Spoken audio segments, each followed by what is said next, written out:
Hello, everyone. My name is Ku Vang, and I am the Director of K-12 English Language Arts at the Sacramento County Office of Education and a team member on the Literacy Coaches and Reading Specialists Educator Training Grant Program. Today, we are welcoming over 800 educators and colleagues to our Spring Literacy Professional Learning Network. This is just one of our grant offerings for California's system of support. We are here today because literacy leadership is a team sport. It takes all of us to make a difference. This event is hosted by the Sacramento and Napa County Offices of Education in partnership with the California Department of Education and Glean Education. We have an exciting day in store for everyone, with each of our presenters focused on language. So to kick us off, we will begin with a welcome from the Napa County Office of Education's Superintendent of Schools, Josh Schultz. Good morning. Welcome to the spring convening of the California Literacy Professional Learning Network. I'm Josh Schultz, Napa County Superintendent of Schools. Today, I welcome you on behalf of the Literacy Coaches and Reading Specialists Educator Training Grant Program, also called LCR-SET. We here at the Napa County Office of Education, along with the grant leads at the Sacramento County Office of Education, are leading this effort by supporting 803 schools from 254 LEAs in the grant. This collaboration focuses on developing training and providing professional development for educators to become literacy coaches and reading specialists. It also provides support for the LEAs that receive the LCRS allocation. The LCR-SET program supports the State Superintendent of Public Instruction's goal to have all California students reading by third grade. In addition to supporting the LCRS schools, SCOE and Napa COE are working collaboratively with the statewide system of support to increase statewide capacity in implementing effective literacy instruction. This professional learning network is one way we are meeting that goal. Today, we have the honor of learning from three fantastic presenters who are all experts in their fields, all focused on different aspects of language and literacy instruction. Dr. Carol Tolman will present on language structures and verbal reasoning. Dr. Julie Washington from UC Irvine will present on language variation. And Dr. Margie Gillis from Literacy How will present on language structures, the importance of oracy. After the presentations, you'll have an opportunity to gather as regional hubs to debrief your learning. I hope you enjoy today's PLN, and I will see you on June 16th for the virtual California Literacy Conference. Thank you for being here. Thank you, Josh. And now please welcome Jessica Hammond, our partner from Glean Education. Thank you, Ku. We are excited to partner with the LCR-SET Grant Initiative to coordinate this professional learning network event. For those of you who are not yet familiar with us, Glean Education partners with schools, districts, and states to deliver coaching and consulting in evidence-based practices to drive literacy success. For this spring PLN, we are thrilled to welcome three nationally recognized experts in the field. Each speaker has made a significant impact through their contributions related to literacy and language research. Each session will be recorded, and you'll be able to access them on the Padlet in the chat. For our first speaker, I am pleased to introduce Dr. Carol Tolman.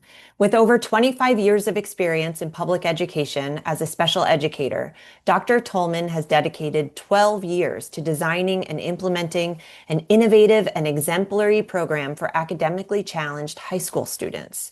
She is co-author of Letters alongside Dr. Louisa Moats and is a sought-after presenter on a wide range of literacy topics at the regional, state, and national levels. Please join me in welcoming Dr. Carol Tolman. Thank you, Jessica, and thank you, Ku and Josh. It's my honor to be here today to talk to you all about language structures and verbal reasoning. We give an awful lot of support and detail around word recognition, and certainly oral language and its foundational creation for all reading and comprehending what we read and write is important for us to be discussing. So today I'll talk specifically about language structures and the sentence or the syntax layer of language and the ability to be able to utilize sentences and glue those together, if you will, that verbal reasoning piece. So welcome. And I would like to thank you again for everything that you do in order to support your students, your teachers, and those that provide education for our children and our youth. Before we begin, I'd like to share with you the idea that simply exposing students to complex text really, well, it doesn't, well, let's see if it really leads to truly understanding what it is that we're reading aloud. So this is my daughter, Michaela, with my granddaughter, Ava. Let's take a look and see if you think Ava's truly understanding what it is that she's hearing with this language. Carl, the very busy spider. Okay. Early one morning, the wind blew a spider across the field. A thin, silky thread trailed from her body, and the spider landed on a fence post near the farm. Wait, and began to spin a web with her silky thread. What's that? Nay, said the horse. Want to go for a ride? The spider didn't answer. She was very busy spinning her web. What's that? Moo, said the cow. Want to eat some grass? The spider didn't answer. She was very busy spinning her web. What's that? Ba, bleated the sheep. Want to run in the meadow? The spider didn't answer. She was very busy spinning her web. What's that? Ma, said the goat. Want to jump on the rocks? The spider didn't answer. She was very busy spinning her web. What's the pig say? Oink, oink, grunted the pig. Want to roll in the mud? The spider didn't answer. She was very busy spinning her web. What's the dog say? Woof, woof, barked the dog. Want to chase a cat? The spider didn't answer. She was very busy spinning her web. Meow, meow, cried the cat. Want to take a nap? The spider didn't answer. She was very busy spinning her web. What's that one? Quack, quack, called the duck. Want to go for a swim? The spider didn't answer. She had now finished her web. What's that one say?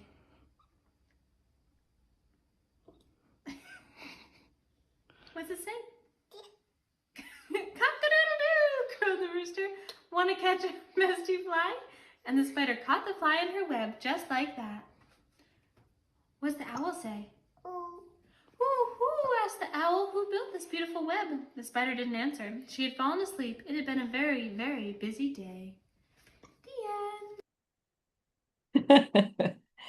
So she's really cute. And of course, the head shake, I have no idea. My guess is she just is answering no to whatever Michaela would say in there. So does she really understand the story? Not truly. And we have to put her, I was thinking of putting her into a tier 2 support for the cock-a-doodle-doo after watching that. But nonetheless, just exposing students to text in language helps us for that syntactic sensitivity, the vocabulary sensitivity, but it certainly doesn't ensure that they understand what it is that they're hearing, or in some instances, of course, what they are reading. So we're going to dive today a little bit more deeply into language comprehension around sentences and cohesive ties.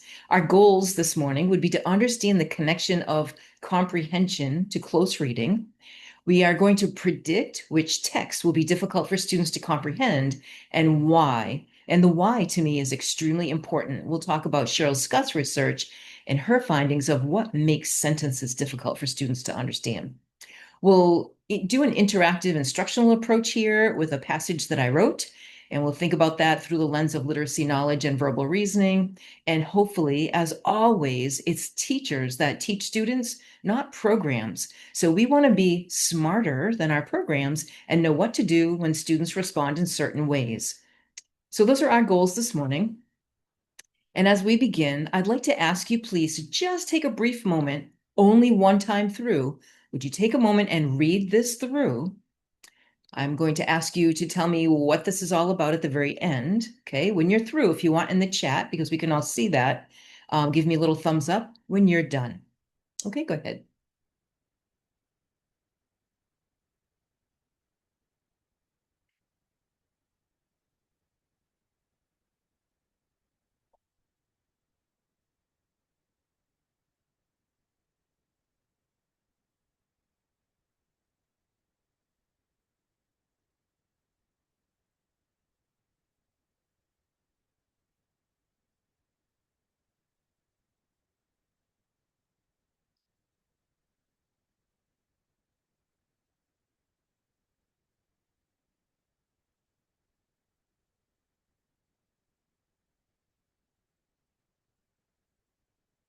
Okay, I see a few thumbs up. I see Yeah, I'm asking, has anybody quit yet? Usually people just stop, they quit, they're overwhelmed. Like, what is this all about?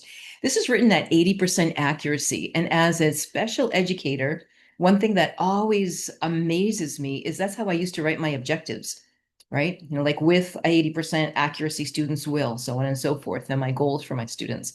So that's really tricky here. So we don't understand this because there's an awful lot, at least 20% of this that we really couldn't access. So I'm going to give you the code to unlock this. All I did with those scrambled words was to take a letter that was either previous to or after the letter that I wrote in the alphabet in alphabetical order. So for example, if I had a word that had an A in it, I really meant either a Z or a B. Same with a B, it meant an A or a C, one of the letters that's around it in the alphabetical order. So if you were to use this code, let's practice this for just a heartbeat. There's a sentence here that is near and dear to my heart. It's actually my favorite food group. If you can decode this, go ahead and put it in the chat.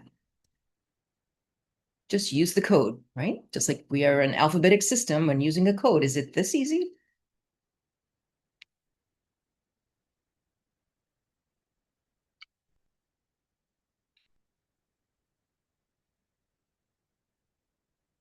And I don't see it yet, but if there's a D, it could either be a C or there you go. There you go. And it is chocolate. That's my favorite food group. So if we think about that, that should make this easy, right? Just like for our children, we're teaching them the alphabetic principle.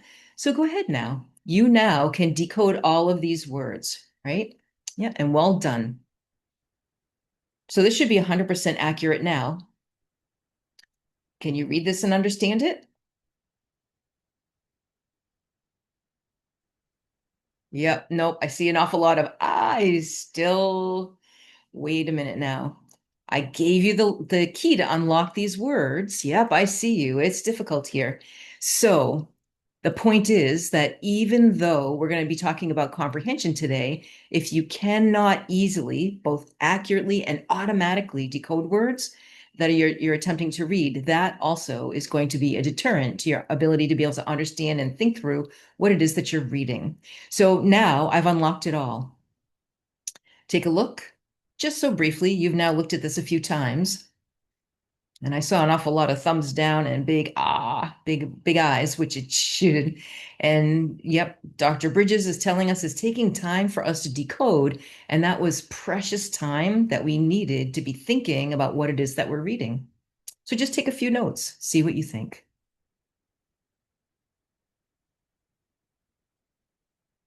This is a quick one. I am sure you're finished, right? So I'll go on and just ask before we go, would you just in the chat maybe blurb out what you think this might be all about? What is the gist? What's the big idea if you were to describe what that passage was all about? We can decode it. What do we understand? Yeah, okay, maybe something about going to court. Okay, maybe a court case. Okay, could be that. Thank you, James.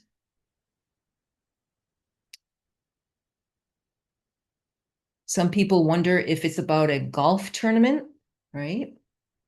So I've had people wonder that. I've had people wonder if this is a picnic. There's something about a celebration or a get together. Some people think it's a coffee. Yeah, it's a coffee thing. Yep. Yeah, and some of you, of course, as you're saying here now too, I agree with you, Jessica, clearly need more time with this. So we're going to circle back around. Just keep some of your ideas there. Don't worry about doing any research because imagine you're just trying to get here to figure out what that passage is without any resources. So as we ramp up, I'm always thoughtful of what it takes in order to teach students to read and think deeply. If many of us have seen Hollis Scarborough's rope model, please take a moment to the side and just jot down what strand or strands can you remember? What are the skilled strands that are necessary for understanding what it is that we're reading?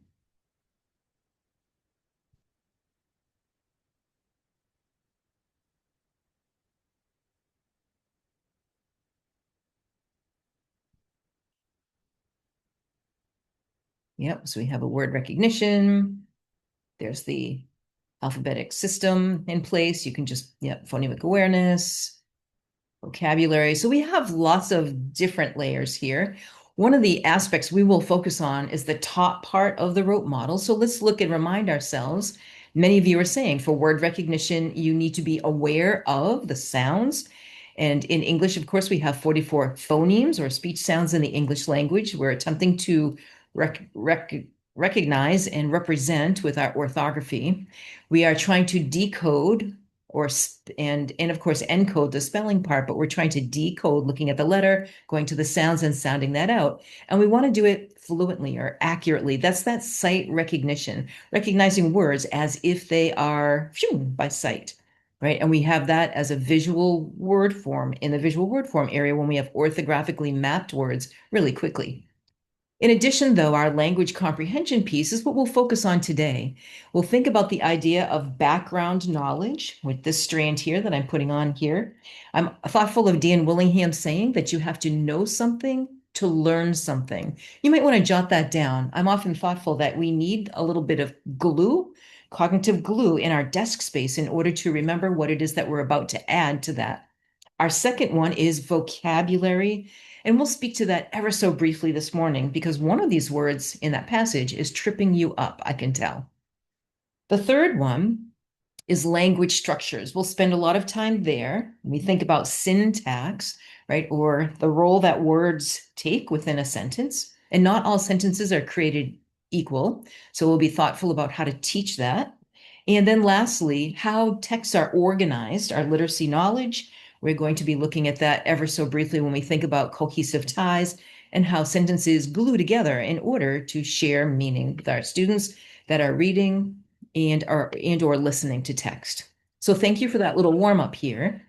Now, we were back at that passage, and some of us said, wait a minute, I'm not really sure about a few of these words without looking them up, right? Just take a moment and preview. I'll show you that passage again. Which vocabulary word or words would you have picked to pre-teach to your students? Go ahead and just do a little perusal here. You can put them in the chat. Yeah, and thank you to remind us that just click on the everyone in that little blue section with that caret. Controversial is a great one. Okay, and controversy. Yeah, that K word, what is that? Stewards, we don't use that word often. Airborne, I know that to be a medicine that I would take when I feel queasy, actually, in CVS, my local CVS. Breeches, there is multiple meaning for breeches. Is it the breeches that you're wearing, right? I don't think so. All right, so you have lots of great words. Thank you for putting those in there. When we think about vocabulary that is really pertinent to this passage, it might be something like bantered, as many of you have chosen, or briefed. And those aren't your briefs, right? That's discussing something in a very summarized way. Grueling is another word that some of us really did choose. Overshadowed is not a common term that you would hear, and you may see that just in text. And lastly, most of us chose this K word. Now, when people first look at this, and when I'm looking over here in the chat, we think this, the Keurig, the coffee. So many people think that whole passage is about some celebration and you're doing specialized coffees and there's a Keurig involved. Do you notice that the orthographic form of the word has one letter that's different? It's a little N, and that's going to shoot us in a completely different aspect. Occurring, for those of you who looked it up might know, but it is the gathering that judges from Holland do when they come over and look at horses that are specifically KWPN horses, and they judge them on their soundness, their ability to perform and move, their conformation, their gaits, so on and so forth. So occurring, not a Keurig, but occurring, say that word with me, occurring is a Dutch word. And of course, it looks an awful lot like the coffee, which is where many of us went when we saw that word. So we'll notice that even though we're going to be talking about syntax and cohesive ties, one vocabulary word can skew us in the wrong direction. But now we have that in our minds and we understand sort of the context, let's untangle two threads that are often ignored, the language structures and verbal reasoning. We'll talk first about language structures, which we would refer to as syntax. And when I pull that word apart and look it up through things like Edym Online, I would find syn, which of course means together or with, like synergistic, synergy, and tasian, which means to arrange things. So literally, the word syntax means the way in which we arrange words together. And when I think about that, I appreciate that for instructional purposes, we really want to focus on the role or the job that words play within sentences, not simply just a list of nouns, a list of verbs, a list of prepositions. We really want to figure out what job or role those words take within the sentence. That's our focus here. Now, I mentioned earlier that Cheryl Scott is someone that I would reference, and here's a little passage, and I wish that I could just say, here you go, read this, and we'd be set, right? And you would understand what she is talking about. But I'd say, when I think about the way in which sometimes our research is created, it's not always easy to implement that in instructional practices. So let's unpack that a little bit, if we could. Okay. Cheryl Scott has some really nice outlines of what makes a sentence difficult to understand. I think of this through the lens of when I'm going to read aloud to students, especially as they're younger, but at any age and grade level. And additionally, I think about this in text that students are about to read independently for themselves. And I want to preview that text, decide if a sentence is going to be difficult for them to comprehend, even though they can decode it. And then I'm going to do something with that before they attack the book, right? So that's what we're going to talk about here. One big idea about what makes sentences difficult is the number of idea units within that sentence. Every time I say that, I smile internally because I'm from the Boston, Massachusetts area originally, and usually it's an idea, but this is an idea without the R. So the number of clumps of ideas usually built around verbs. Okay, so that's one thing that makes a sentence difficult. This one is fascinating, and I think we don't tend to think about this. The distance or the location of the subject, verb, and object matters.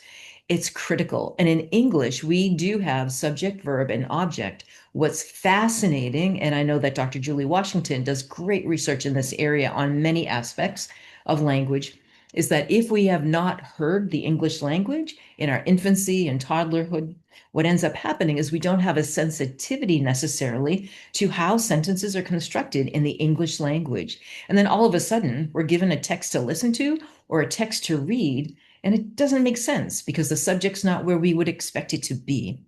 That's also just true even if you have heard the English language. Sometimes when there's a distance, a greater distance between the subject and the verb, it's really tricky for students to understand that. So we'll talk about that and unpack that. And a third one is the order, because we do expect subject, verb, object. And in some sentences, it's passive tense, so it does not follow that. And it's really tricky for students to understand. Let's unpack all three of these. But if you could take a moment just to jot these down, when I look at a text to preview it before I'm going to use it for read alouds or for students to read, I think about, are there sentences with lots of ideas packed in them?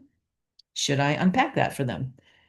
One example. Another one would be, is it the distance between subject, verb, and object? And the third is the order, which we tend to suggest is subject, verb, object. Certainly not true if you're an EL child. Okay. Let's look at that a little bit more simply. If we think about how many propositions or idea units are embedded within a sentence, we could have a simple, very easy sentence. However, it's not so simple when we have multiple subjects. We're talking about more than one thing here, right? Okay. So we think about that can be difficult to hold in our brains. Additionally, it can be difficult to hold all that information in our brains if there are multiple verbs or predicates. So we refer to those as compound subjects. Could you say that with me? Compound subjects. And I'm asking you to say it because we remember things a little better, but I also recognize in respect. If you're sitting somewhere and it's going to seem really silly and people are going to think, oh my gosh, I want you to just know, who cares what they think, right? We're all in this together learning. The next one, though, is the compound predicate, right? Say that with me. Compound predicate. And you can have a simple sentence, simple in its classification, but that still makes this quite difficult because there are many things that happen. Also, we could have the two together, compound subject, compound predicate, and that makes something really difficult to understand. Now, she mentioned the location. So what if we said, here's my subject, right? Here's something, and then wah, wah, wah, wah, wah, wah, wah. There's lots of information in between, and then boom, there's finally the action is in between there. That can be very difficult for students, especially students that may have some difficulty holding on to with their memories what it is that we're talking about within that sentence. It could also be that the author has provided some great information, a lot of wah, wah, wah, wah, and then finally has the subject and the predicate, right? And then, of course, lastly, it might be that the order, as we say, is reversed a little bit. So be on the lookout, be a syntax sleuth when you're looking through your text and trying to figure out and predict what's going to be difficult and why it's going to be difficult. So what are you going to do if you find sentences that are difficult? Let's take a look.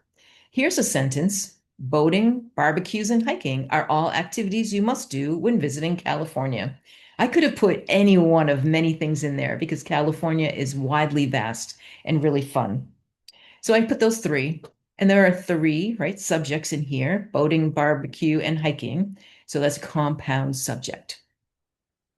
What could we, oh, and we also see another sentence here.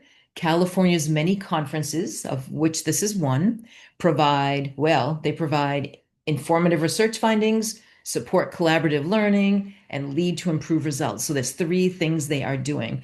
That again, that compound predicate is really tricky for students. So let's take that one and deconstruct it. Here's the first sentence, right? We deconstruct it. And I want to suggest, especially when I think about this Hollis Scarborough rote model idea, that a good lesson interleaves information over a long period of time. And it also weaves all of these components together.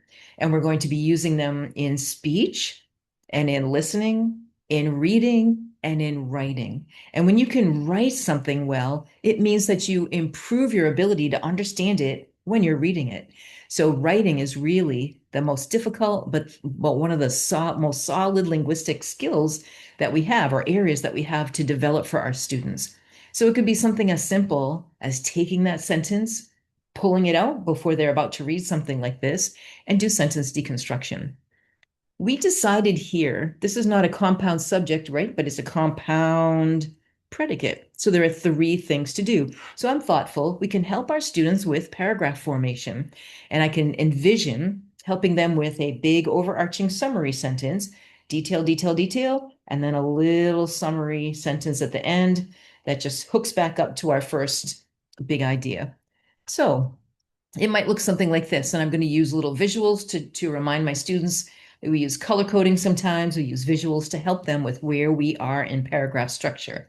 Now I'm using the sentence here and thinking about also literacy knowledge.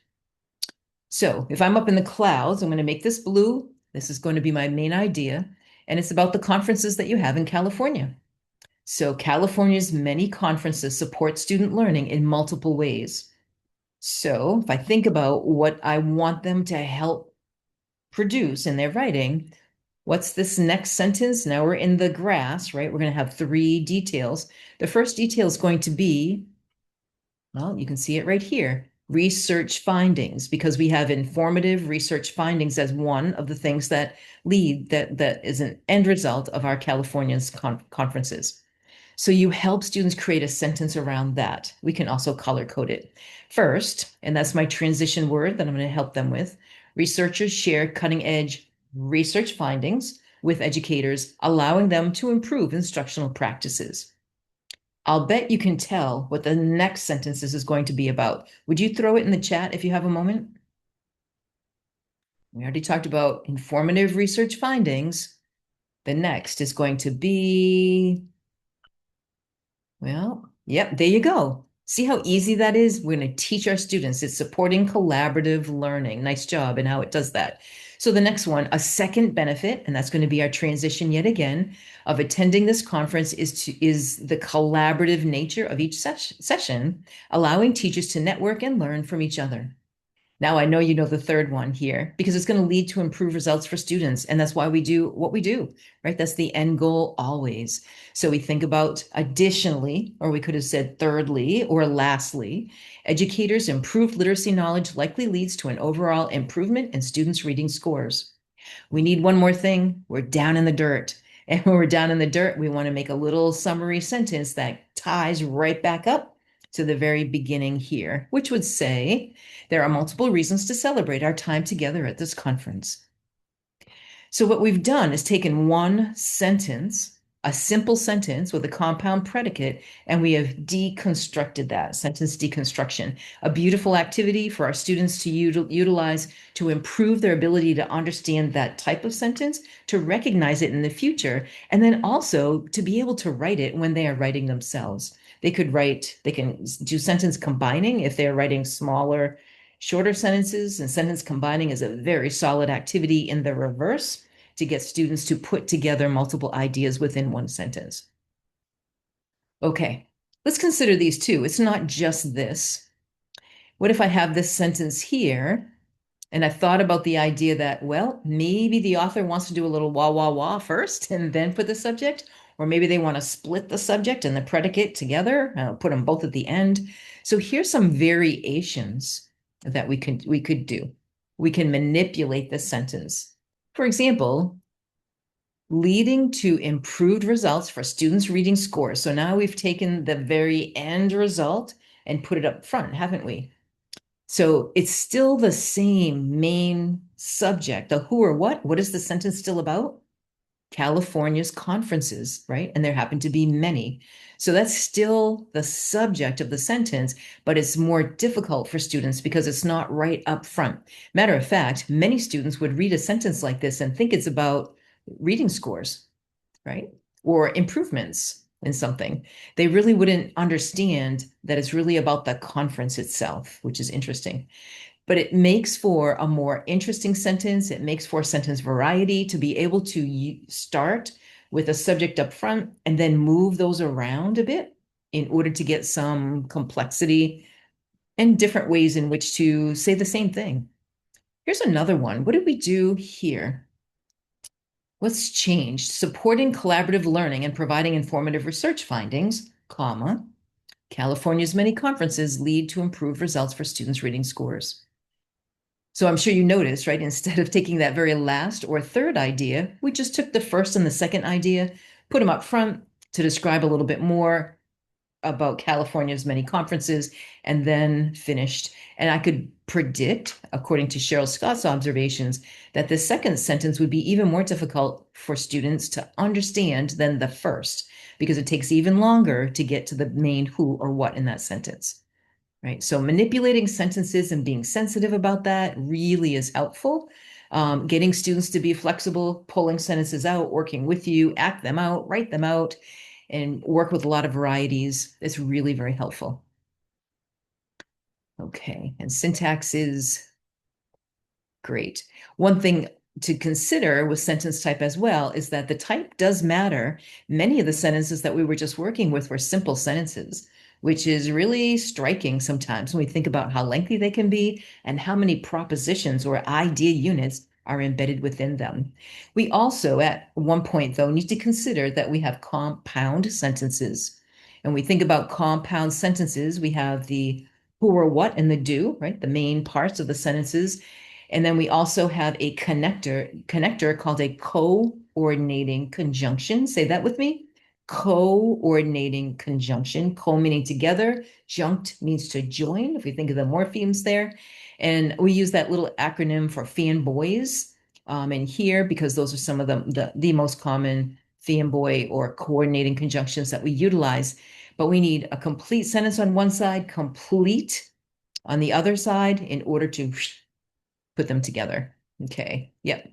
And Adina, I really like that. Yep, coordinating. Nice job. In addition to that, we have complex sentence structures.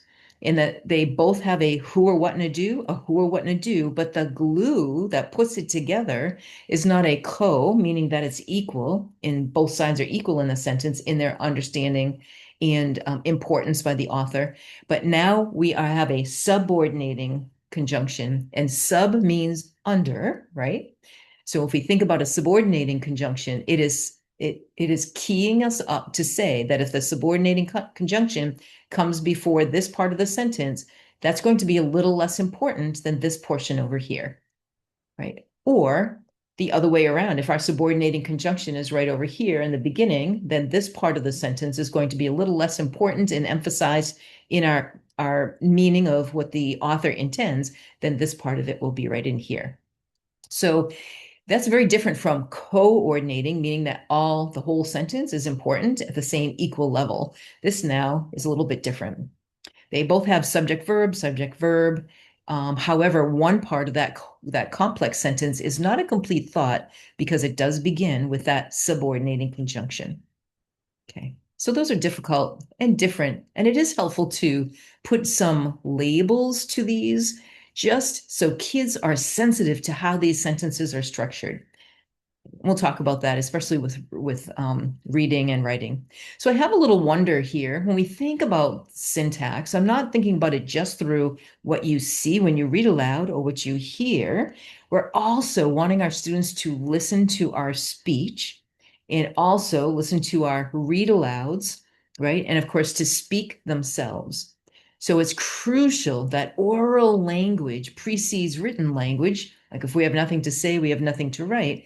And oral language is that foundational piece that later gets us much more sensitive to what syntax tells us and is giving us as information when we're reading or when we ourselves are writing as the author in here. So we can get lovely, varied syntax sensitivity when we listen and when we speak. So some ideas, and I know that we're excited to have Dr. Margie Gillis a little later on with us today, speaking about the importance of oral language as that foundation. So when we think about when students speak, we want them to speak in complete sentences and increasingly more complex sentences, right? And we read aloud, we want to be thoughtful about what we are reading aloud. We don't want to read aloud just stilted, basic sentences. We want to be sure that that language is rich and thick and very helpful to develop syntactic sensitivity. You want to wash students' brains with syntax. Let's think about what that's like. If we have students who struggle with decoding, they sometimes tend to get into subgroups that are together, homogeneously grouped, and they work with texts that are at a much lower level. I'll suggest, however, that if we have students who cannot access the text, we probably should be reading it aloud to them. And then at another time, they can be working with decodable texts that are right at that sweet spot, the level at which they're kind of using but confusing some of our decoding aspects. But I often think about this in two different ways. We're utilizing books for different parts of the rope. The bottom part of the rope, word recognition, is much more of our decodables, and then gradually into words that and books that have a little more varied practices with different patterns in their words once they've understood and really utilized accurately the alphabetic code.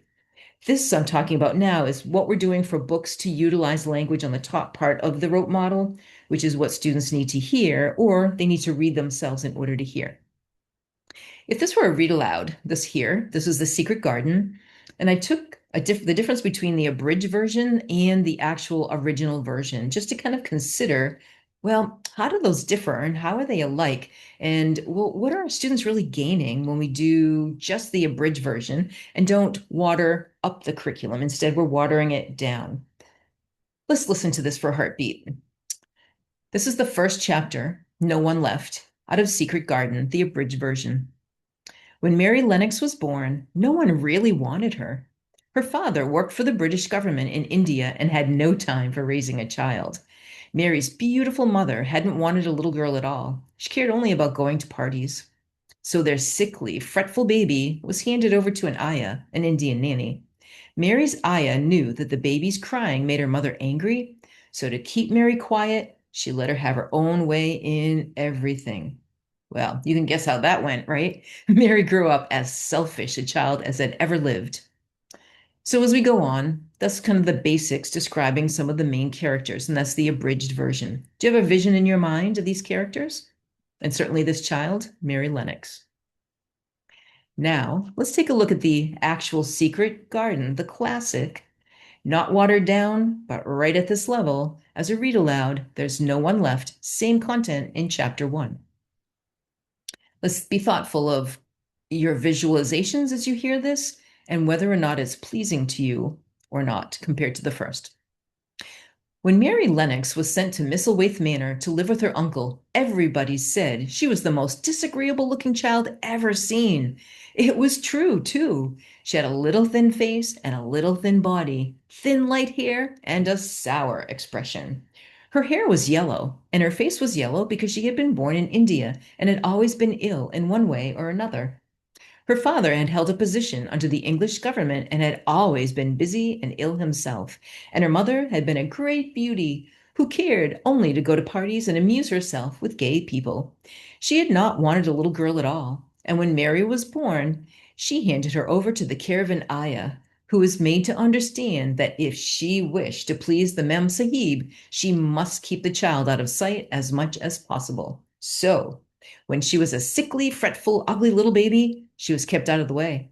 And when she became a sickly, fretful, toddling thing, she was kept out of the way also. She never remembered seeing familiarly anything but the dark faces of her ayah and the other native servants. And as they always obeyed her and gave her her own way in everything, because the Mem Sahib will be angry if she was disturbed by her crying, by the time she was 6 years old, she was as tyrannical and selfish, a little pig as ever lived. It's even hard to read that part. But I can stop there. Can you get the gist? Yeah, yep. And don't you? I see someone commenting, I love great literature. I love that complex syntax. Now, for some of our students, this may be a bit too difficult for them to read, but this is okay because, or sometimes listen to, Marilyn Adams explains to us that when we bootstrap texts, maybe this is a little bit too much at first, so you can read the abridged version aloud to students or give them some background knowledge with which to think and then eventually get to the classics. But if we skip the classics or we skip and only water it down, then students are missing this beautiful, rich syntax and, of course, the cohesiveness of how the sentences blend together. They will have a lot less sensitivity when we think about this for their ability to be able to understand what they read or hear, and of course, what they eventually produce in their writing, right? Which is lovely. Okay, so we'll keep that in mind. Did you prefer the abridged version, the classic version? If you had a real strong opinion, go ahead and please put that in the chat. Okay, yeah. And yes, you're right. Some of the language would need to be explained, and how wonderful is that, right? Wow, wow. Look at this classic, and even some people, classic by far, classic by far. Okay, occasionally somebody would say maybe the abridged, but for the most part, you can really get a beautiful image in your mind's eye from listening to the classics. And when thinking about syntax, it's important for our students' brain to be washed with words and syntactic sensitivities in a wide variety of ways. So thank you for that. Yeah. Okay. That's listening, speaking, and both the listening and speaking. I'm so excited that that will be again with Dr. Gillis. It'll be so fun for us to be able to think through the importance of oral language as a support to literacy here. So when we think about modeling in complete sentences, it's a purposeful way in which to communicate to students and then ask them questions and get them to communicate back to you, of course, in a complete sentence. We want to cue them that way. If they have difficulty, you can give them that sentence and have them repeat it back to you as well. You can get the students to chorally repeat something here. It's really fun to do that. You might also work with very basic directions and then give them more complexity as you go throughout your school year. And make sure that when you are an administrator, a coach, a leader, you're in your building, you are also communicating with more complexity and helping distill that for students and then asking them to do the same back to you. It is so interesting. This is so true and so important, even from a very young age here. So I'm thoughtful of Lena's research, and I just wanted to share that conversational turns, not just speaking at students, but getting them to talk back and forth with you, right? There's some thresholds that they have found through their research in longitudinally observing students and their ability to comprehend the importance of having those conversational turns. And there seems to be a sweet spot. What would you think here in an hour's worth of time? What would be the just right amount for optimal brain development of conversational turns? 10? This is for 1.5 to 2-year-olds. 30? 20? Or more? Or less? Yeah, just take a guess. Thank you. Yeah, some of you are saying 30, some of you are saying 20, maybe even more. What's fascinating, and thank you for sharing some of your ideas, it is 40 conversational turns. Yep, that's right. And actually, I want to suggest it's not an hour's worth of time, it's a minute's worth of time. Yep, that's a little typo there. That is really quick. Back, forth, back, forth, back, forth, back, forth, right? Yep. And I love that. My 17-month-old, that's right. I have a 5-month-old and we are talking away. Yep. And she's just looking at me like I have 10 heads, but she's getting washed with words and syntax. And that's true all the way through. So, yep. So conversational turns had a higher IQ percentage points and verbal IQ percentage points than those who engaged in fewer of those turns. It's a very important piece for us to consider. And that's, we want to carry that all the way through the school year. Okay. Yep. So tune in, talk more, take turns back and forth, and off go all the cell phones, all the iPads, all the computers. But let's go now to the orthography and putting in the letter and letter patterns here. When we think about reading and writing at the syntactic level, what about sentence imitation? So now I'm looking at a text that purposely I pulled out in one paragraph, all these varied sentences. His head ached. Head is the who or what, ached is the do. This is really simple sentence, and there's not a lot of elaboration here. A little boring as a matter of fact. But take a moment and you can just go ahead and write a sentence that has the same pattern, imitate it, but with different content. Her finger swelled. Right? Great. Oh, and Kelly, I love that you have some really great resources to help support a lot of what we're talking about here. That's good. Her heart soared. That's lovely. And that would be actually wonderful to explain to students. It's not physically. So this is easy to do. And you start right here with something that's easy. But now we have the who or what, which is a pronoun, he. And what did he do? 3 things: crept, opened, and began listening. So now we have a compound predicate, even though this is a simple sentence here, and duplicating or imitating this sentence with different content now is a little bit more difficult. Can you take a minute and try that? And you can use a proper noun. You don't have to use a pronoun, but they have to do 3 things, and you have to describe those three things a bit. You have some great basic sentences in here with their arms raised. Her mind wandered, his ankle throbbed. Now this one's a little more tricky, isn't it? And that's where you want to build up that sensitivity. When you can write something, you own it to be able to read it and to understand it better. Okay, Adina, nice job. Let's see. So his eyes, what did they do? Blinked rapidly, filled with tears. Okay. While he continued cutting the onions. So the question, while he continued cutting the onions, tells you a little bit more about when. We want 3 things that the eyes did. So you might want to take that out and put in another thing. These are really tricky, but it's getting the fine-tuned differences understood for our students that really helps develop that sensitivity. Amy walked down the stairs, quickly wash the dishes, and clean the countertops in the kitchen. Sounds like something we do every day. Okay, great. You got it. And you can see this is, of course, from Crime and Punishment. Now we're getting a little bit more complex in here, but we could utilize the appropriate difficulty level based on our students and the grade levels. Thank you for sharing. Yeah, I love she sashayed into the room, twirled on the points of her toes, and curtsied to her imaginary audience. Beautiful, beautiful. And now you'll see his hands shook as he sewed, but, so now we have a fanboy. So this is a compound sentence. And the red is the who or what, the blue or the do. We can think about how that's structured. And then now we have something even more difficult when we have the he in the middle of the sentence. That's the who or what.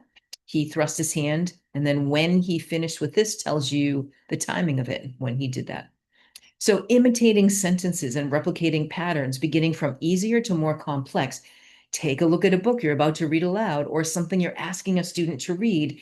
Pick out those sentences of wide variety and workshop those and have them imitate it. And then, of course, when they get to those sentences, they'll really recognize it and have a much deeper understanding when they're there. So that's great. Okay. This is an interesting observation. When do reading comprehension problems really start to become obvious for our students? This is why we need our screening tools and why we have Nellie and Cubed as quick, efficient screeners now in our field to be able to identify students who might be having trouble at the oral language levels here. But because most reading comprehension problems don't become obvious until the text that they have to deal with becomes more difficult and the sentences become compound, complex, lengthier, or in widely varied orders. It's too late. Never too late. I don't want to ever say that, especially because I've worked with high school and adults for years. It's never too late, but it is certainly behooves us to attempt to be proactive and make sure that our sentence sensitivity is engaged with young children all the way up. You have to be careful though it's always great to water up your oral language, and this makes me laugh. Ava, who you saw a little bit earlier reading in that little read aloud and listening to that text, shaking her head wildly. One day I said, "Oh, honey," as she got a little bit older, "Ava, I really like your sweater. That's a new sweater you have on today." And she calls me Bob for many reasons. It's just an easy word to say, and I love that.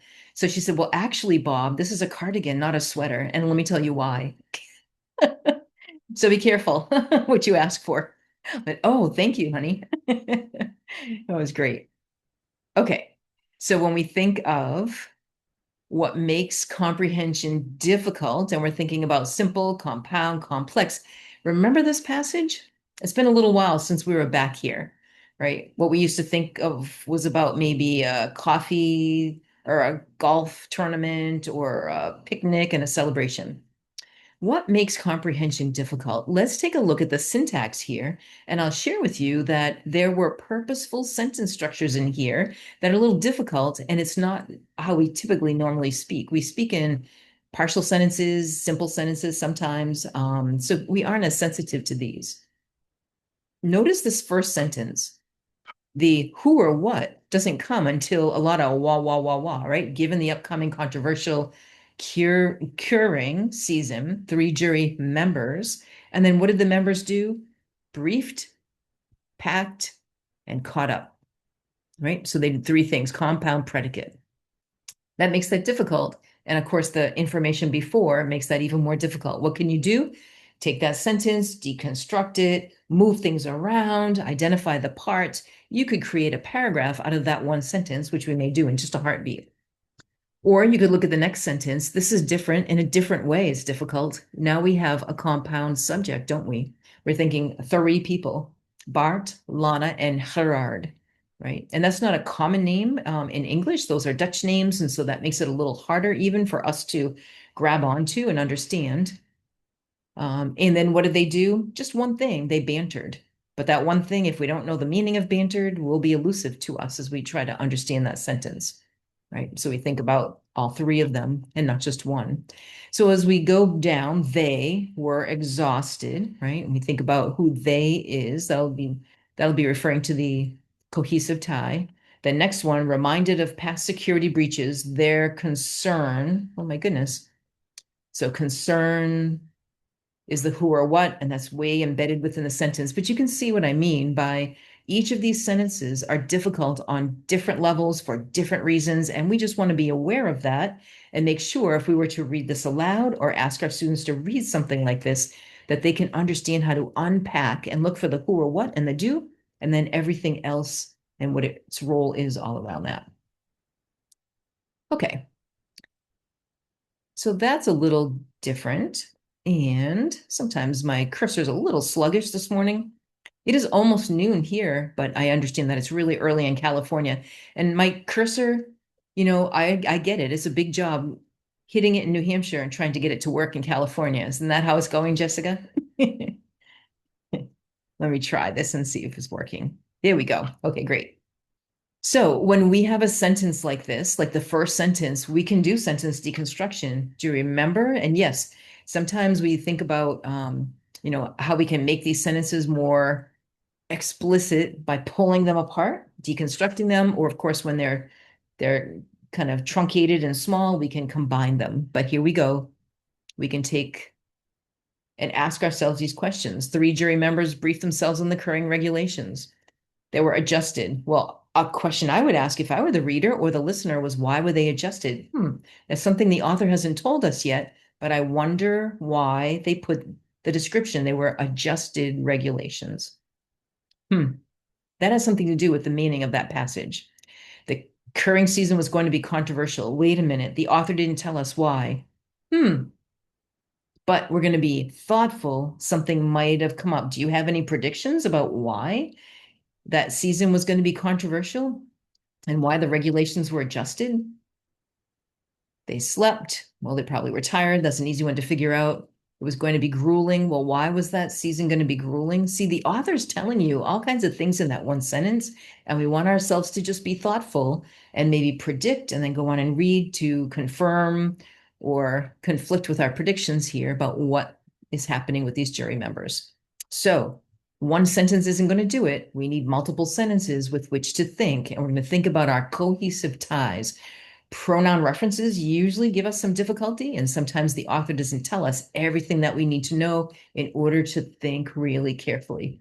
And Jill, you're absolutely right. When I prepare a text to read aloud, and I bet you do too, so bravo to you, little sticky note, stick it in my book. These are the questions I want to be asking about these sentences.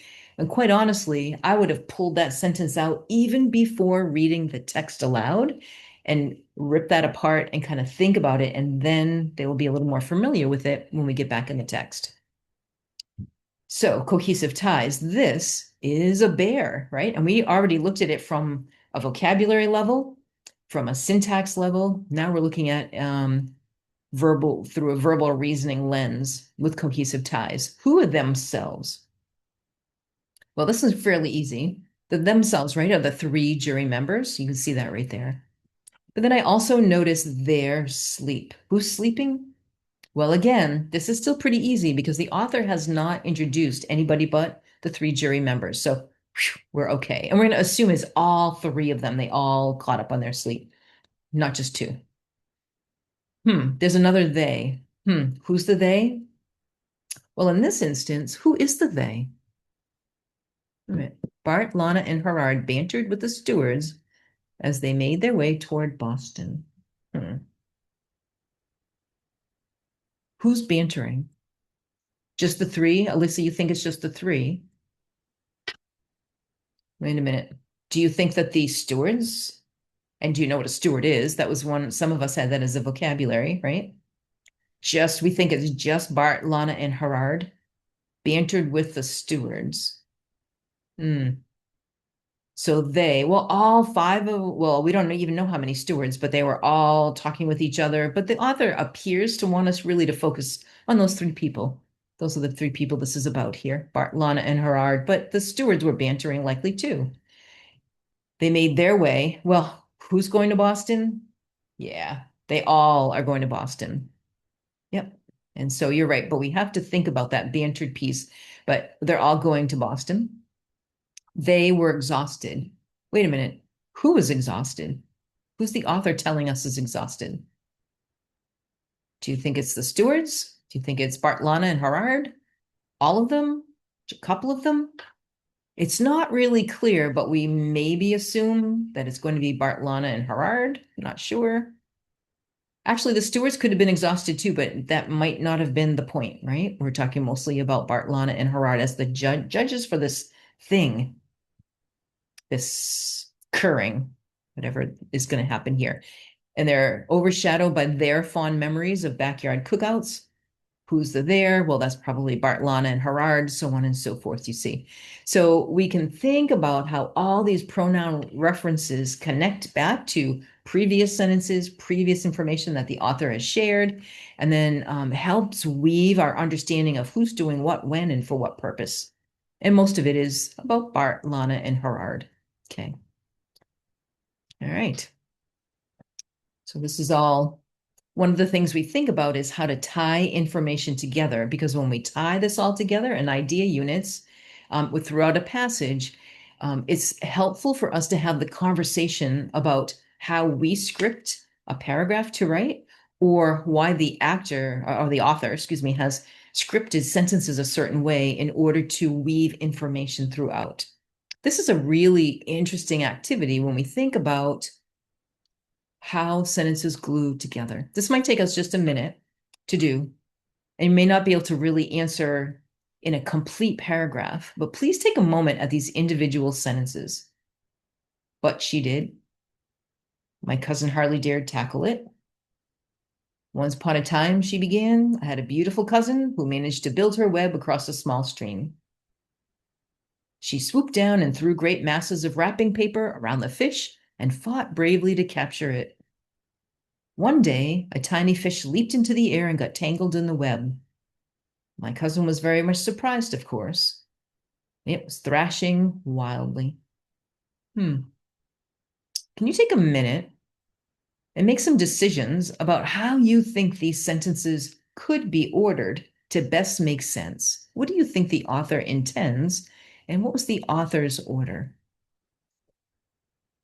Just take a minute to look at those.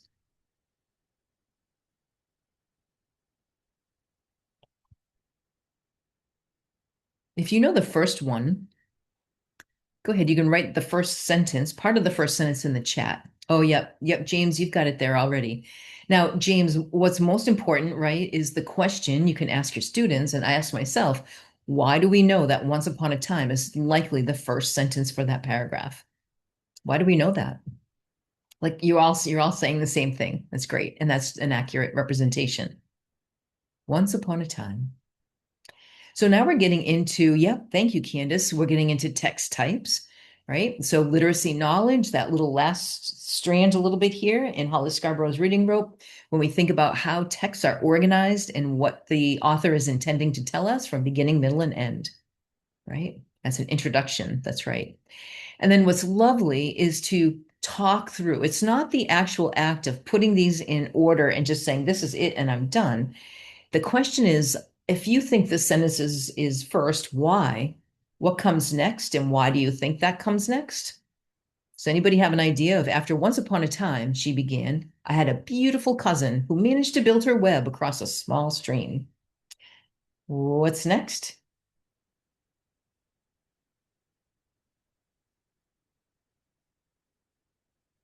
One day.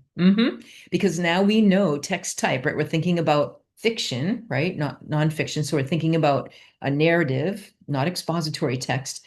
And we're thinking about the idea of the inciting incident, something's coming. The author might tell you a little bit more maybe about the setting or the cousin, but what the author does in this paragraph is just starts in by saying, one day a tiny fish leaped into the air and got tangled in the web.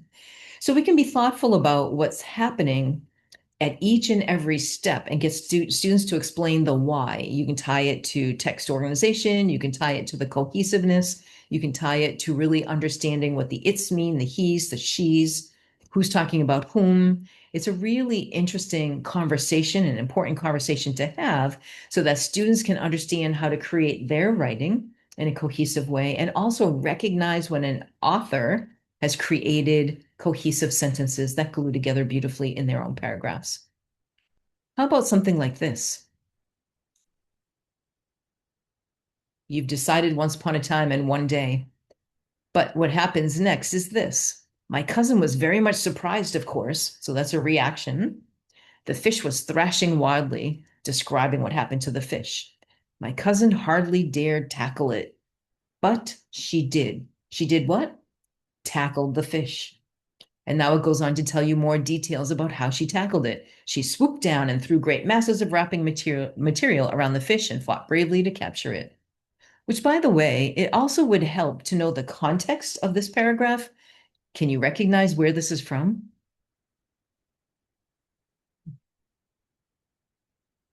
Charlotte's Web. You got it, Charlotte's Web. And the clues,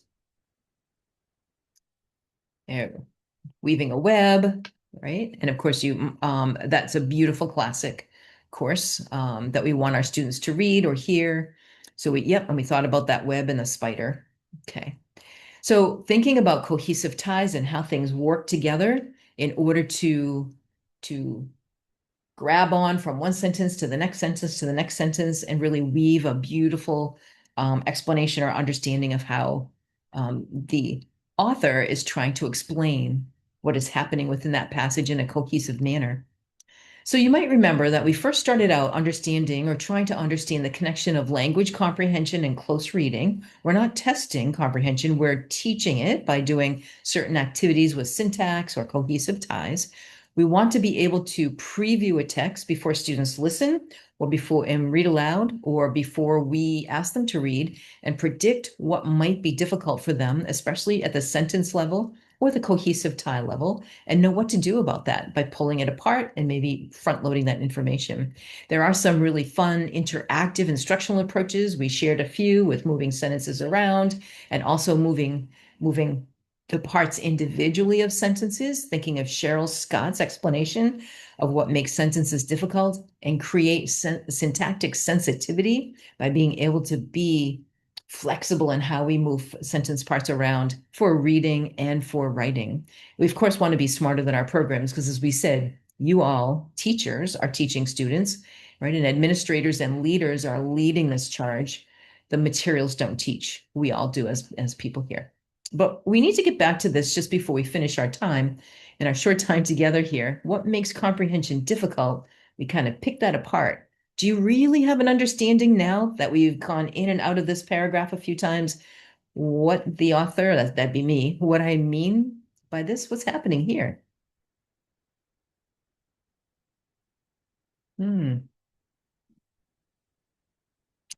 So this is not about coffee, right? It's not a Keurig, it's a Keurig. Is it about a golf tournament because we have an official iron? Well, let's think about this for a heartbeat. It's not this coffee. It's Keurig, the inspection of horses. But if we go back to the passage, what's happening in there? Do we really get it? Why is that Keurig season controversial? I see some of you get that it's about horses and inspecting them. Yeah. Yeah. Traveling was a little tricky, and I want to share. Yeah, oh, thank you. That's right. There you go. The author's suggesting that the rules were changed. They're adjusted regulations, that one piece there that was making them somewhat angst. And here's why. The season before, as the jury was flying over from Holland into the United States, the head of the jury, who is Bart, who had the official iron. What is that iron? It's not for their uniforms. What's that iron for? Anybody know? There you go. Yep, it's a brand. They don't do that any longer, but they used to brand the horses when they're of a certain, so they'd brand the horses. It wasn't even for the hooves, believe it or not, it was branding them. So it was a horse brand. It was the iron with the official KWPN insignia that they would brand a horse with. Well, Bart, years ago when that was allowed, or I think the year before when that was allowed, had that, and he was boarding the plane trying to take it in his carry-on luggage because it's the only one that exists in the world. So if he loses it or it gets bent or broken, then you have none left. in the branding iron. He also speaks sort of broken Dutch and or definitely Dutch, but broken English. So, and by that I mean that he doesn't really understand English as easily as he does Dutch, which makes me kind of smile. So what ends up happening is that he didn't understand what they were trying to tell him, that he could not take that. He got a little cantankerous and a little nervous. He almost got detained, almost got arrested. But phew, it was controversial, but he got let through, and they finally did understand what he was trying to say, that this brand is just has to go there. And now this next year going back, they were putting the official iron in packed luggage and they were checking it so that they could fly. And then they would go, and they weren't worried anymore about the security breaches from before the past. And they were okay about the safe transport of the iron. And they were really excited about meeting people at the farms, making sure that they looked at all those horses and then could see that the brand was getting there. And it literally, these are the Dutch warm bloods that are inspected at occurring. And you can see that's the brand right there in the picture that Bart had, that he almost got taken away. So you can see that one idea, one word, a sentence or two that's really tricky, and the lack of cohesiveness, maybe throughout all, or the assumptions that you need to make for background knowledge really can be tricky when we're reading. Hopefully, it was helpful to think about language structures and verbal reasoning, and hopefully you can take some of that information back and be much more purposeful in how we speak about them, think about them, read, and write with them. Thanks for your time. Appreciate that. Thank you so much, Dr. Tolman, for that wonderful presentation. For our attendees, please take a moment to fill out the survey for this session. We'll leave this here for a moment, and we'll be dropping the link for the survey in the chat as well.